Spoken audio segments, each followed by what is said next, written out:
Hello and welcome to Law Gurukul. In the revision series of UGC NET Paper to Law, today we will discuss the Unit 6 of our syllabus, that is Commercial Law. In this video, we will discuss the important MCQs of Commercial Law. The questions are based on the previous year question papers. इस video में हम questions को answers के साथ discuss करेंगे और answers को explanations के साथ डिस्कस करेंगे, क्योंकि अभी क्या है कि क्वेश्चन जो है वो रिपीटेड नहीं पूछे जाते हैं, बट जो टॉपिक है वो जरूर रिपीटेड पूछे जाते हैं। तो आंसर्स को एक्सप्लेनेशन के साथ रीड करने से हमारा रिवीजन भी हो जाता है और साथ ही उस टॉपिक से रिलेटेड कॉन्सेप्ट क्लियर होने से उससे रिलेटेड अगर कोई भी क्वेश्चन एग्जाम में पूछा जाता है तो हम उसको बहुत इजीली आंसर कर पाते हैं। यूनिट 6 का जो कमर्शियल लॉ है उसमें बेसिकली 5 एक्ट्स आते हैं। पहला है contract law, then sale of goods act, partnership act, negotiable instrument act and companies act. इन सभी पांचों एक्ट्स में से दो क्वेश्चन हर एक्ट से पूछे जाते हैं, यानी टोटली 10 क्वेश्चन हमारे 6 यूनिट कॉमर्शियल लॉ से पूछे जाएंगे, यानी कि टोटल हो गए 20 मार्क्स। तो अगर आपका ये यूनिट क्लियर है, कंसेप्ट क्लियर है इस यूनिट का, तो आपको 20 मार्क्स तो आपके ऐसे सिक्योर हो गए। दो क्वेश्चन अगर हम मान भी ले कि ये आउट ऑफ द हमारे नॉलेज के बाहर का आ रहा है या फिर जो हमने नहीं पढ़ा उसमें से आ रहा है, फिर भी आपके 14 to 16 मार्क्स तो पक्के हैं। और इन एक्ट से रिलेटेड जो सेपरेट वीडियोस है वो आपको चैनल के प्लेलिस्ट में मिल जाएंगे। प्लेलिस्ट में आपको हर एक्ट का सेपरेट प्लेलिस्ट मिल जाएगा, हर सब्जेक्ट का, तो आप उन्हें भी एक बार जरूर चेकआउट करना, वो भी आपको एग्जाम में बहुत हेल्प करेंगे। So let's start with the video. Question number 1. Which of the following is incorrect regarding the meaning of merchantable quality of goods? Merchantable quality of goods में इनमें से कौन सा ऑप्शन इनकरेक्ट है? The goods are free from patent defects. The goods are free from latent defects. The goods can be used for the purpose for which they are bought. That the goods are marketable at their full value. Merchantable quality of goods का अगर आपको meaning पता है तो आप इसमें से कौन सा ऑप्शन चूज करोगे जो कि इनकरेक्ट है, यानी इनमें से कौन सा option merchantable quality of goods में नहीं आता है? The answer is the goods are free from patent defects. Merchantable quality of goods का मीनिंग क्या है? इसमें इसका मतलब होता है जो गुड्स है they should be free from the latent defects. The goods can be used for the purpose for which they are bought. जिस पर्पस के लिए गुड्स को खरीदा गया है हम उसी पर्पस के लिए उसको यूज कर सकते हैं, तो ही वो मर्चेंटेबल क्वालिटी हुई। That the goods are marketable at their full value, यानी वो जो गुड्स है उसकी मार्केट वैल्यू कंप्लीट है, फुल वैल्यू है उसकी। तो ये तीन क्वालिटी अगर किसी गुड में प्रेजेंट है तो ही वो गुड्स जो है वो मर्चेंटेबल क्वालिटी ऑफ गुड्स कहलाएगी। Where the buyer has examined the goods before making the purchase and the goods have no latent defects.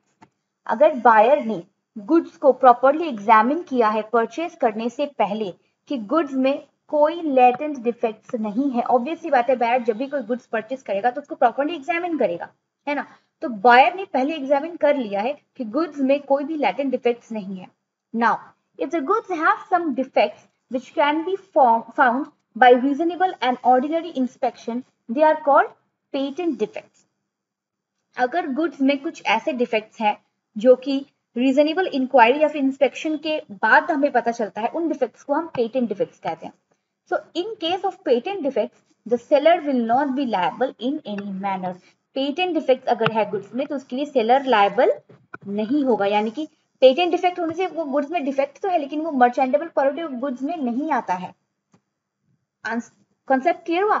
मर्चेंटेबल quality of goods यानी कि अगर उसमें लेटेंट डिफेक्ट्स नहीं है और वो उस पर्पस के लिए यूज कर सकते हैं जिसके लिए वो खरीदा गया है और उसकी मार्केट वैल्यू फुल है, तो ही वो मर्चेंटेबल क्वालिटी में आएगी। अगर उसमें पेटेंट डिफेक्ट है तो वो मर्चेंटेबल क्वालिटी ऑफ गुड्स में नहीं आएगी और उसके लिए सेलर जो है वो लायबल नहीं होगा, क्योंकि बायर प्रॉपर एग्जामिनेशन के बाद ही उन गुड्स को परचेज कर रहा है और उसकी एग्जामिन करने के बाद अगर उसे इस तरह का कोई पेटेंट डिफेक्ट दिखता है जिसके लिए बायर जो है वो खुद लायबल होगा। कंसेप्ट क्लियर हो गया? Next question number 2. Which of the following actions can be taken when an issue is made under the provision of section 42 of the Companies Act? Section 42 के अंडर हम इनमें से कौन सा स्टेप जो है या कौन से इश्यू जो है वो रेस, कौन सा एक्शन जो है वो ले सकते हैं? And advertisement can be issued in a local newspaper having city coverage. Section 42 के अंडर हम किसी एडवर्टीजमेंट को पब्लिश कर सकते हैं। The money payable to a subscription can be received in cash. Section 42 के प्रोविजन के अंडर हम सब्सक्रिप्शन मनी कैश में रिसीव कर सकते हैं। The share can be allotted within 60 days of the date of offer. Section 42 के provision के according हम ऑफर के 60 डेज के अंदर ही हमें शेयर अलॉट करना है। या फिर सेक्शन 42 के under the offer can be made to a maximum of 50 people. Section 42 के प्रोविजन के अकॉर्डिंग जो ऑफर है वो मैक्सिमम 50 पीपल को ही हम ऑफर कर सकते हैं। तो 42 के अंडर कौन सा प्रोविजन, कौन सा स्टेप, कौन सा एक्शन हम ले सकते हैं, इसके लिए आपका सेक्शन 42 जानना जरूरी है कि एग्जैक्टली 42 सेक्शन कहता क्या है कंपनीज एक्ट का। Well the correct answer is that the offer can be made to a maximum of 50 people. ना हम न्यूज़पेपर में एडवर्टीजमेंट कर सकते हैं, ना ही हम सब्सक्रिप्शन मनी कैश में रिसीव कर सकते हैं, और ना ही ऑफर डेट ऑफ ऑफर के 60 डेज के अंदर शेयर अलॉट कर सकते हैं। As per the provision of section 42 we can make the offer to a maximum of 50 people. Only this option is correct. Now see the explanation. Section 42 कहता क्या है? Section 42 private placement की बात करता है। A company may subject to the provision of this section make a private placement of securities. अब हम question part पे अगर आए तो ये पूछा जा सकता है कि क्या कंपनी प्राइवेट प्लेसमेंट कर सकती है सिक्योरिटीज की? बिल्कुल कर सकती है। कौन से सेक्शन के अंदर कर सकती है? सेक्शन 42 के अंदर कर सकती है। क्लियर? अब हम इसके कंडीशंस देख लेते हैं कि सेक्शन 42 के अंदर जब हम प्राइवेट प्लेसमेंट कर रहे हैं सिक्योरिटीज की तो उसके क्या क्या कंडीशंस होते हैं। सबसे पहला कंडीशन ये कि 50% से ज्यादा, जो 50 है उनसे 50% से ज्यादा मेंबर के लिए ये नहीं है। जो आइडेंटिफाइड पर्सन है, a private placement shall be made only to a selected group of persons who have been identified by the board. इसको आइडेंटिफाइड पर्संस कहते हैं।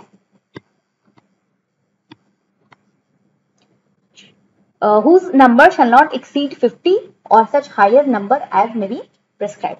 यानी कि जो ऑफर है वो बोर्ड मेंबर के सिलेक्टेड जो आइडेंटिफाइड पर्सन है सिर्फ उन्हें ही किया जा सकता है, और ये नंबर 50 से एक्सीड नहीं होना चाहिए। क्लियर? पहला पॉइंट। सेकंड, जो सब्सक्रिप्शन मनी हम रिसीव कर रहे हैं वो shall be paid either by cash, या तो वो कैश में होना चाहिए या फिर डिमांड ड्राफ्ट में होना चाहिए या फिर किसी अदर बैंकिंग चैनल में, but not by cash. Cash में नहीं होना चाहिए। यानी सब्सक्रिप्शन मनी जो हम रिसीव कर रहे हैं वो चेक में होना चाहिए, डिमांड ड्राफ्ट में या फिर किसी भी बैंकिंग चैनल के थ्रू, लेकिन बाय कैश नहीं होना चाहिए। थर्ड रिक्वायरमेंट है कि ये जो हम the company making an offer or invitation under the section shall not allow its security within 60 days from the date of receipt of application money। अब ये पॉइंट ध्यान देने वाली बात है। इसके बाद हमने ऑप्शन में देखा था कि 60 डेज तो था, लेकिन वो था from the date of offer, लेकिन नहीं, ऑफर से नहीं, 60 days from the date of receipt of application money. Application money receive करने के बाद 60 डेज के अंदर हमें वो शेयर जो है वो अलॉट करने हैं। ऑफर करने के या फिर इनविटेशन टू ऑफर के 60 डेज के अंडर नहीं करेंगे। थोड़ा सा ट्रिकी पॉइंट है, क्योंकि वैसे तो हमें वो ऑप्शन भी सही लग रहा था कि 60 डेज का है, 60 डेज के अंदर शेयर अलॉट करना है, लेकिन 60 डेज कब से 60 डेज हमें काउंट करना है? ऑफर के डेट से 60 डेज नहीं काउंट करना है, ये एप्लीकेशन मनी रिसीव करने के बाद का जो 60 डेज है वो काउंट हो रहा है। तो इसमें ना कई बार स्टूडेंट कंफ्यूज हो जाते हैं और इसको करेक्ट आंसर टिक कर देते हैं कि 60 डेज के अंदर एप्लीकेशन मनी देना है, ये सेक्शन 42 की के अंडर का करेक्ट ऑप्शन है। नहीं, हमें इन छोटे छोटे पॉइंट्स को याद रखना पड़ेगा कि एप्लीकेशन मनी रिसीव करने के बाद का 60 डेज काउंट करना है, ऑफर के बाद का 60 डेज काउंट नहीं करना है। क्लियर हो गया?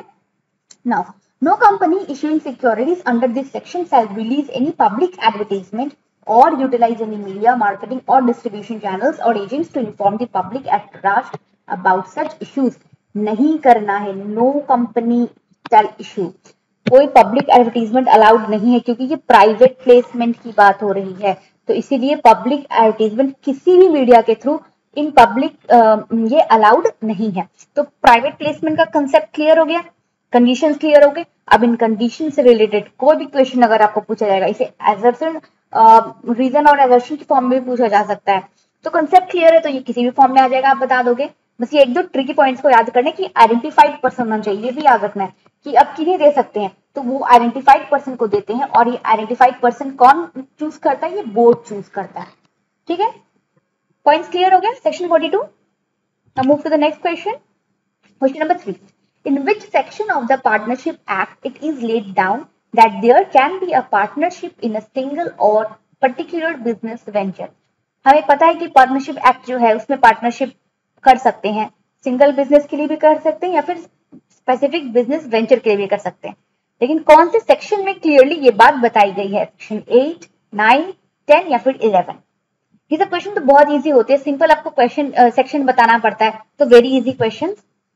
सेक्शन 8 हमें कहता है कि द पार्टनरशिप जो है वो हम सिंगल फॉर्म में भी कर सकते हैं या फिर किसी पर्टिकुलर बिजनेस वेंचर के फॉर्म में भी कर सकते हैं। सेक्शन 8 कहता है इंडियन पार्टनरशिप एक्ट का, particular partnership, a person may become a partner for with another person in particular adventure और अंडरटेकिंग। किसी भी पर्टिकुलर बिजनेस के लिए या फिर किसी पर्टिकुलर अंडरटेकिंग के लिए हम किसी दूसरे पर्सन को अपना पार्टनर बना सकते हैं, ये बताया गया है सेक्शन 8 में। सेक्शन 9 कहता है general duties of partners. Section 9 में पार्टनर्स की ड्यूटीज बताई गई है। सेक्शन 10 में duty to indemnify for loss caused by fraud. Section 10 में ड्यूटी बताई गई है, लॉस को कैसे इंडेमनिफाई करेंगे अगर फ्रॉड की वजह से लॉस हो रहा है तो। और सेक्शन 11 कहता है determination of rights and duties of partners by contract between the partners, rights and duties की बात करता है। तो सेक्शन 8, 9, 10 में क्या क्या वो हो गया, अगर आपको दूसरे फॉर्म में पूछा जा सकता है कि पार्टनर्स के राइट्स और ड्यूटीज जो है वो कौन से सेक्शन में बताए गए, तो सेक्शन 11 में बताए गए, या फिर इन सेक्शंस को मैच द कॉलम के फॉर्म में भी पूछा जा सकता है। तो जनरली सिंपली ये याद कर लेना कि कौन से सेक्शन में क्या है। एक दो सेक्शन अगर आप भूल भी जाते तो भी कोई दिक्कत नहीं है, आप मैच द कॉलम में आप ऐसे गेस करके भी आप एक दो ऑप्शन अगर करेक्ट हो गए तो बाकी के तो ऐसे ही मिल जाएंगे। ठीक है, बाकी सेक्शन 8 क्लियर हो गया कि कौन से सेक्शन में क्लियरली बताया गया है कि हम किसी भी पर्सन को अपने बिजनेस के लिए पार्टनर बना सकते हैं, ये बताया गया है सेक्शन 8 में। क्लियर हो गया। Next, the communication of an acceptance is complete as against the proposal. ये बहुत ज्यादा क्वेश्चन इस टाइप के पूछे जाते हैं कि कम्युनिकेशन जो है वो कंप्लीट तो हो जा रहा है, the communication of acceptance is complete, लेकिन ये एज अगेंस्ट व्हाट, प्रपोजल, क्योंकि ये प्रपोजल के लिए, ऑफरर के लिए और एक्सेप्टर के लिए, सबके लिए अलग अलग कंप्लीशन का, एक्सेप्टेंस का वो फॉर्म होता है, तो इसको थोड़ा सा समझ लेना है बस, और कोई बात नहीं है। तो communication of an acceptance is complete as against the proposal, proposal के अगेंस्ट में ये कब कंप्लीट हो रहा है, when it is posted to him, when it comes to the knowledge of the proposer, when the letter containing acceptance is received by the proposer, या फिर when it is put in the course of transmission so as to be out of the acceptor's power.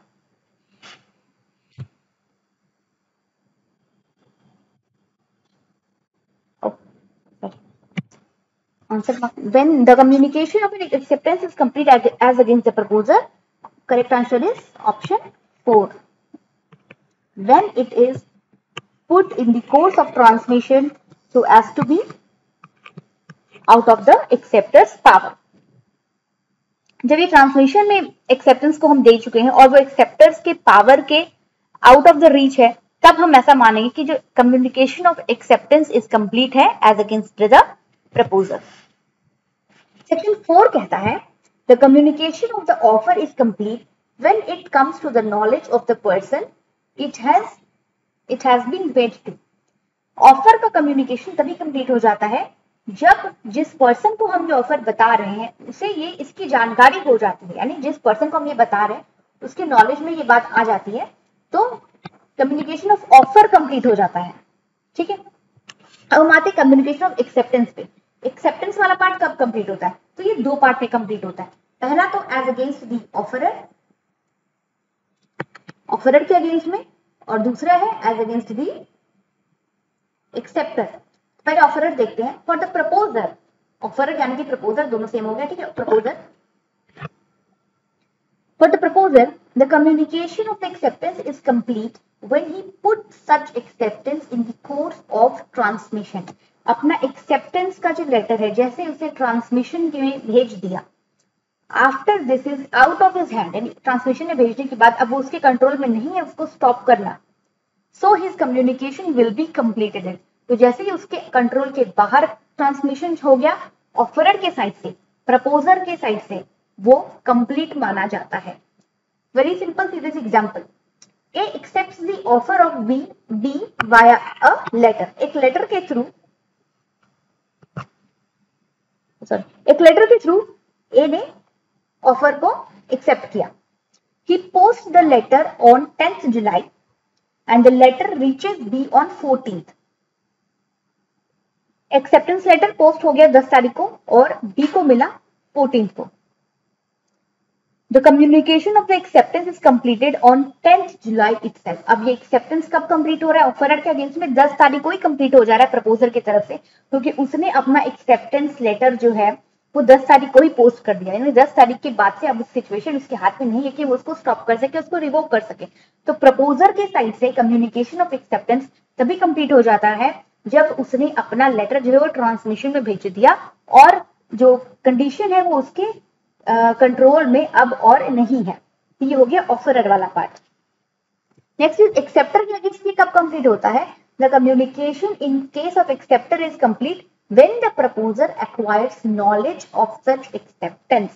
यानी कि जैसे ही proposer के पास उसका acceptance letter पहुंच जाता है, यानी पिछले वाले एग्जांपल में अगर हम देखें तो 14th को वो लेटर पहुंच रहा था ना, तो 14th को उसको पता चलेगा, बी को पता चलेगा कि वो एक्सेप्ट हो चुका है।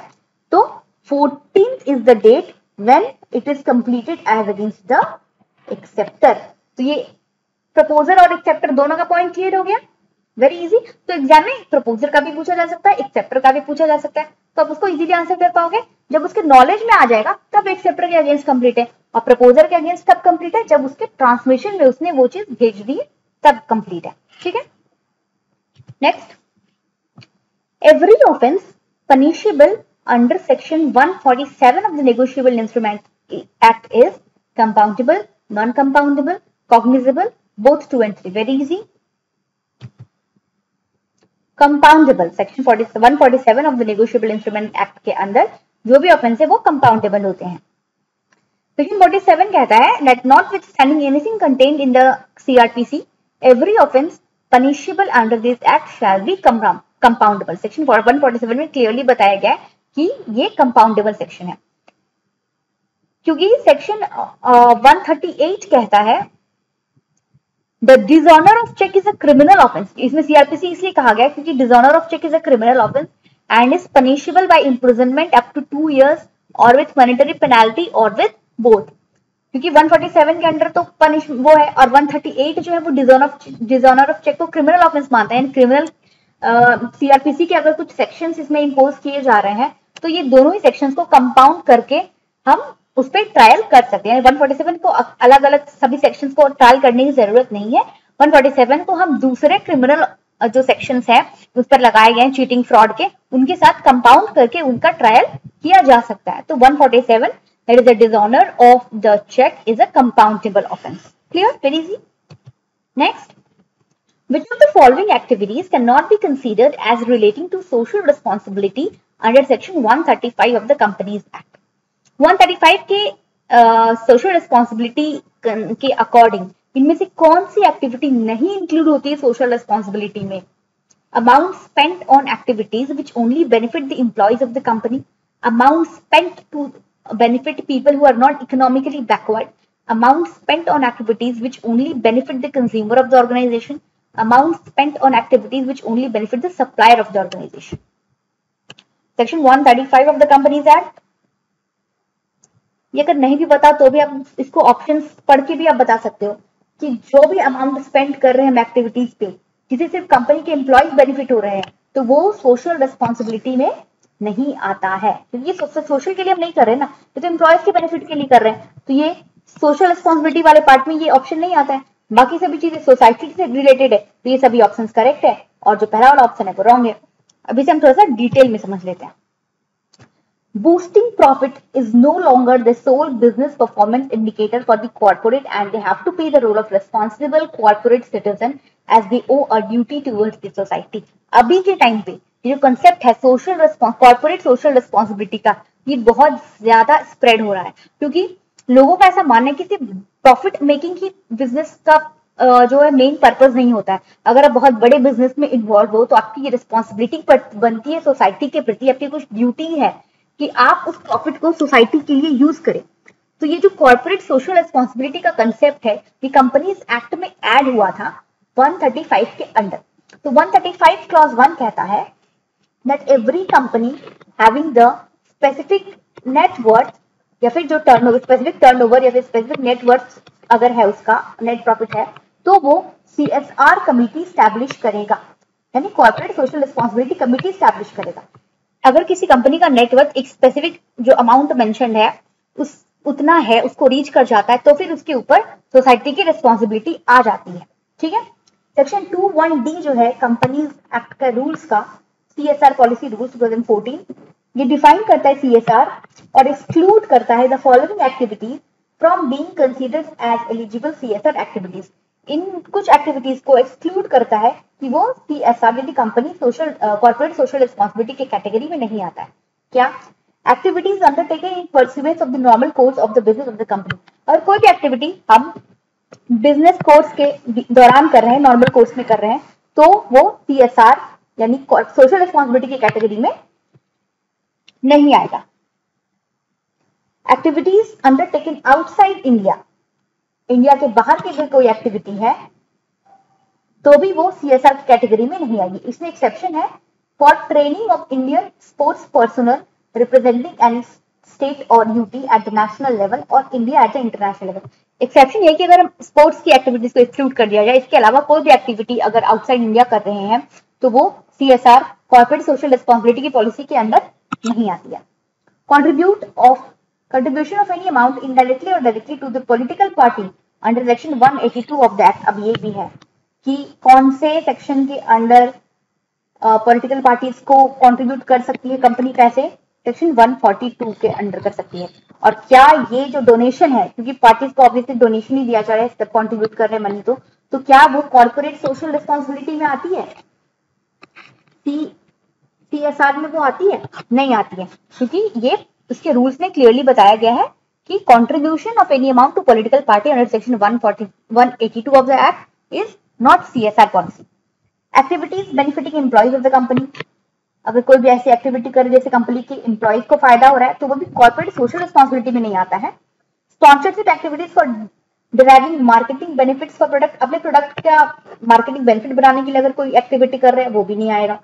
Activities for fulfilling statutory obligation under any law in force in India, कोई स्टैट्यूटरी ऑब्लिगेशन ही ऑब्लिगेटरी एक्टिविटी परफॉर्म कर रहे हैं जो किसी लॉ में मेंशन है, तो वो एक्टिविटीज भी CSR में नहीं आती है।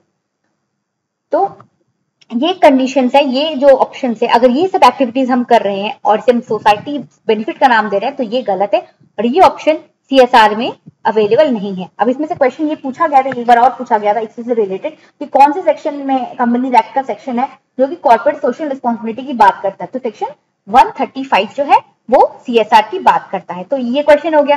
फिर इन ऑप्शन में से कोई क्वेश्चन पूछा जा सकता है कि क्या पॉलिटिकल पार्टीज को देना CSR पॉलिसी में इंक्लूड होता है? नहीं होता है। स्पोर्ट्स एक्टिविटीज एक्सेप्शन, इससे भी क्वेश्चन पूछा जा सकता है कि अगर कोई स्पोर्ट्स एक्टिविटीज के लिए नेशनल लेवल पे या फिर इंटरनेशनल लेवल में आउटसाइड इंडिया कोई एक्टिविटीज करवा रहा है तो क्या वो CSR में इंक्लूड होगा? तो वो इंक्लूड होगा, लेकिन इसके स्पोर्ट्स के अलावा और कोई एक्टिविटी अगर आउटसाइड इंडिया हो रही है तो वो इंक्लूड नहीं होगा। क्लियर हो गया कॉन्सेप्ट? क्वेश्चन इसमें किस टाइप से फ्रेम होते हैं वो भी क्लियर हो गया। Now next, the inadequacy of consideration will be taken into account by a court of law. जो कंसिडरेशन है वो इनएडिक्वेट है, ये कोर्ट ऑफ लॉ अकाउंट में लेगी इन विच सिचुएशन, इन 4 ऑप्शंस में से। when the promiser expresses his desire to get maximum return for his promise, when the promiser performs his promise, when fraud, coercion or undue influence in the information of the contract is pleaded, always at the discretion of the court. Answer is option 3. When fraud, coercion or undue influence in the information of the court is pleaded, तभी court of law जो है वो consideration को evaluate करेगी और उसके inadequacy या फिर एडिक्वेसी को बताएगी। बाकी 3 सिचुएशंस में कोर्ट ऑफ लॉ का काम नहीं है, यानी court of law in situations में कंसिडरेशन की एडिक्वेसी को चेक नहीं करती है।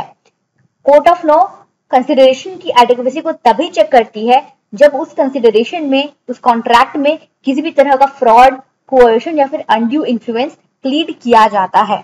ठीक है। सेक्शन 2D कहता है इंडियन कॉन्ट्रैक्ट एक्ट का, it is defined as, consideration की डेफिनेशन दी गई है सेक्शन 2D में। अब ये भी एक क्वेश्चन पूछा जा सकता है कि कंसिडरेशन कौन से सेक्शन में डिफाइन किया गया है, सेक्शन 2D में। कंसिडरेशन यानी कि it is defined as when the promisee at the request of the promisor has done or abstained from doing something, does or abstains from doing something, promises to do or abstain from doing something, then such act or abstinence is called consideration. Consideration यानी कि कोई भी ऐसा promise, कुछ काम करने का या नहीं करने का, कुछ काम कर रहे हैं इसको स्टॉप करने का, यानी आगे करना भी नहीं है, उसके लिए किसी चीज का प्रॉमिस करने के लिए अगर प्रॉमिस करेंगे हम ये चीज करेंगे या सिर्फ नहीं करेंगे तो भी वो कंसिडरेशन की कैटेगरी में आएगा।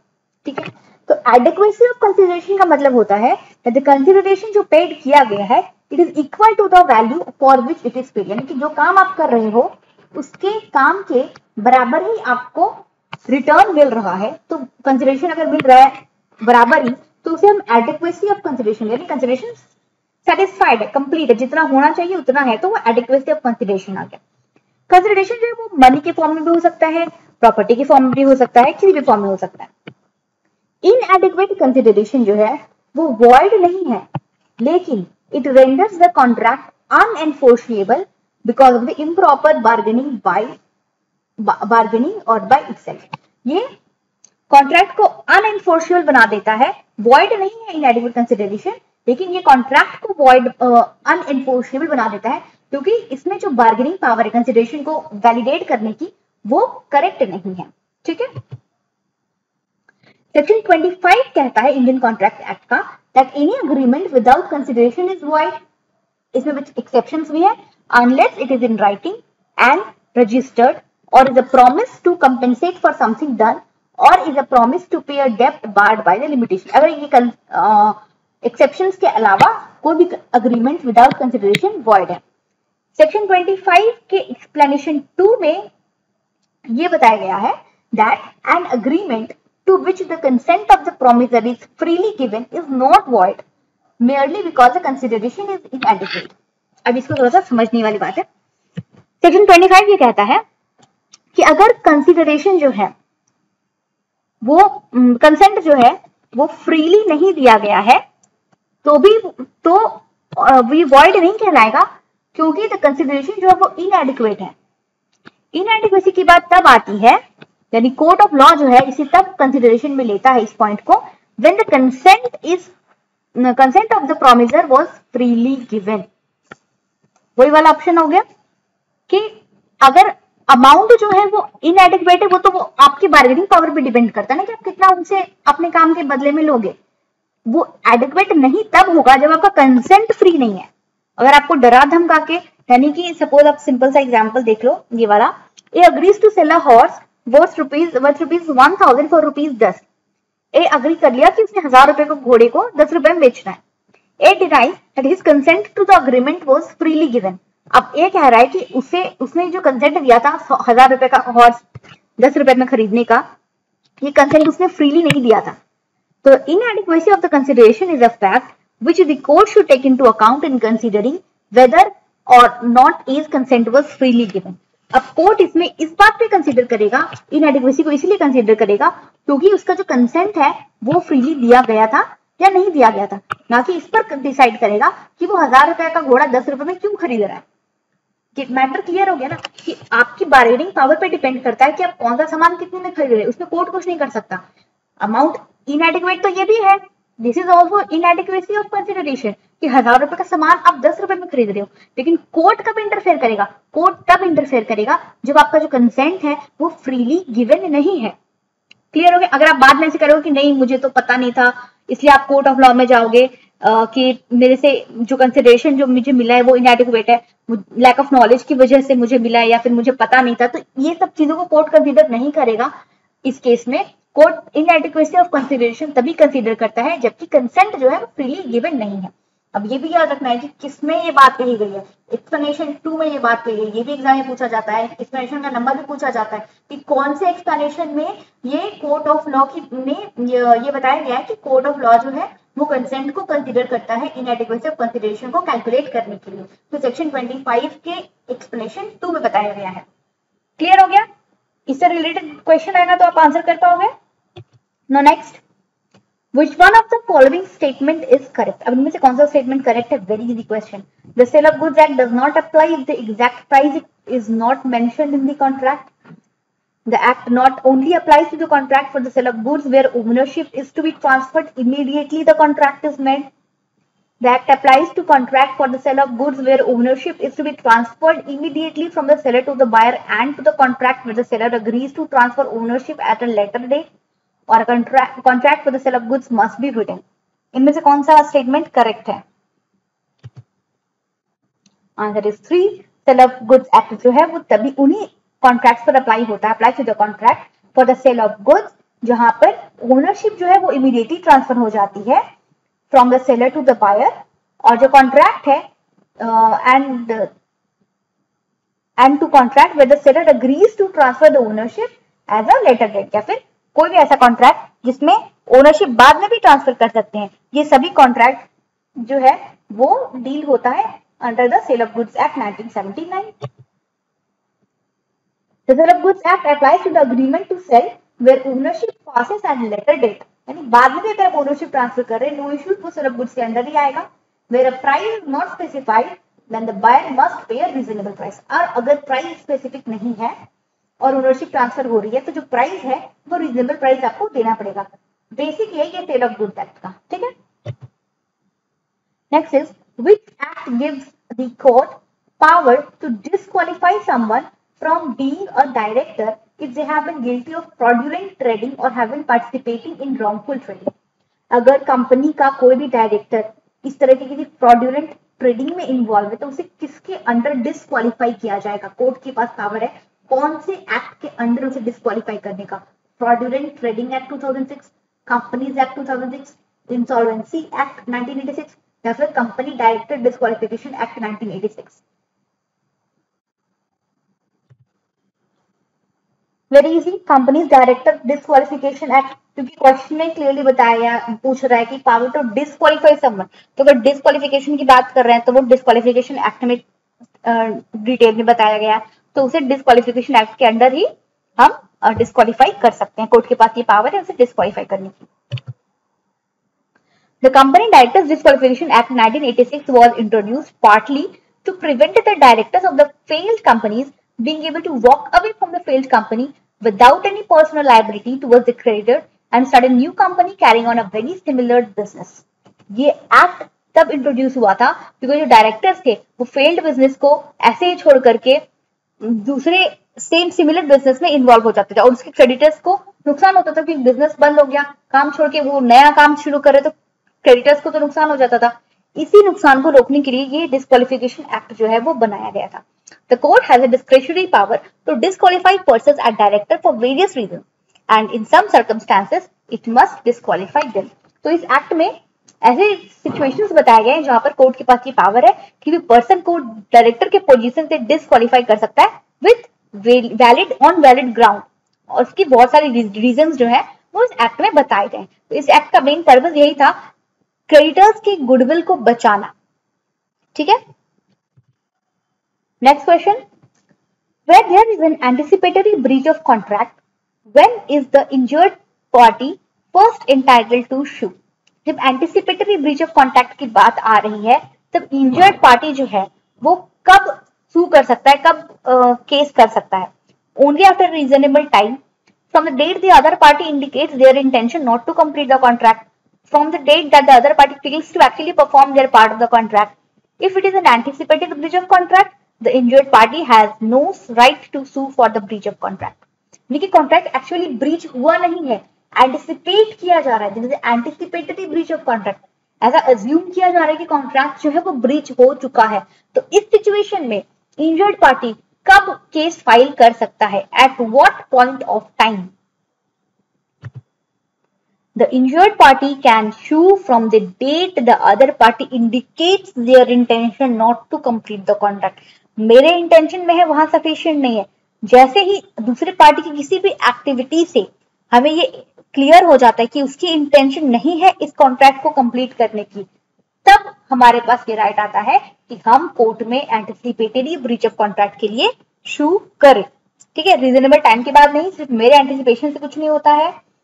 अदर पार्टी जब एक्चुअली उसको उस कॉन्ट्रैक्ट को परफॉर्म करने से फेल करेगा तब भी नहीं, उसके पहले ही अगर उसने किसी एक्टिविटी से बाय वर्ड्स या फिर बाय एक्शन ये इंडिकेट कर दिया that he is not willing to perform the contract, तो हम उस टाइम से ही I am entitled to sue the other party for the anticipatory breach of contract. Very easy. Anticipated breach of contract arises where one party, prior to the actual date of performance, expressly informs the other party that they do not intend to perform their contractual obligation, or from their conduct it is clear that they do not intend to perform all their obligations. ठीक है, anticipated breach of contract तभी होता है जब एक party दूसरे party को by words, by action, by express या फिर implied किसी भी तरह से इन्फॉर्म करता है कि वो अब इंटेंशन में नहीं है उन कॉन्ट्रैक्चुअल ऑब्लिगेशंस को फुलफिल करने के लिए। Then the innocent party may sue on an anticipated breach और sue after the contract has actually been, दोनों ही कंडीशन में कर सकता है। लेकिन उसे पहले पता चल गया है तो वो पहले ही एंटिसिपेशन में सू कर देगा, वो कॉन्ट्रैक्ट के कंप्लीटली ब्रीच होने तक का वेट क्यों करेगा। ठीक है, इसलिए इनोसेंट पार्टी जो है वो सू करेगा from the date from which उसे एंटिसिपेशन वाली नॉलेज हो जाएगी, उसे इंफॉर्मेशन मिल जाएगी कि जो अब ये कॉन्ट्रैक्ट है वो फुलफिल नहीं होने वाला है from the other side. So this was the 10 question from the commercial law. I hope ये वीडियो आपको बहुत हेल्प करेगी आपके एग्जाम में। अगर ये वीडियो आपको अच्छी लगी तो hit the like button, subscribe the channel, press the bell icon